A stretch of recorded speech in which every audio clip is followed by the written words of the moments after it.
రికార్డుల్లో తప్పు సర్వే నెంబర్ను ఎలా సరిదిద్దాలి? అర్ధగా ఉన్నప్పటికీ మీ భూమికి తప్పు సర్వే నెంబర్ కేటాయించబడవచ్చు. భూమి రికార్డుల అధికారిక వివరాలలో వ్యత్యాసం భవిష్యత్తులో ఇబ్బందులకు దారితీయవచ్చు. అనవసరమైన ఇబ్బందులను నివారించడానికి వినియోగదారులు క్రింద పేర్కొన్న పద్ధతిని ఉపయోగించి వారి సర్వే నెంబర్ తప్పుగా ఉంటే వెంటనే సరిదిద్దుకోవాలి. సేల్ డీడ్, పట్టా, సబ్ డివిజన్ డాక్యుమెంటు మరియు ఇతర సహాయక రికార్డులు వంటి సంబంధిత పత్రాలను సేకరించండి.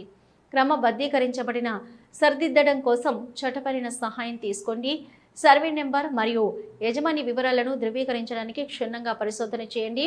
వివరాలు ధృవీకరించబడి తప్పుగా ఉన్న తర్వాత దిద్దుబాటు డీడ్ను రూపొందించి అన్ని పార్టీల నుంచి సమ్మతిని పొందండి. భూమి రికార్డులలో సర్వే నెంబర్ను సరిచేయడానికి డీడ్ను నమోదు చేయండి మరియు పట్టా, భూమి రికార్డులను నవీకరించండి. ఇలాంటి మరిన్ని అప్డేట్స్ కోసం ఛానల్ను సబ్స్క్రైబ్ చేయండి, లైక్ చేయండి, షేర్ చేయండి.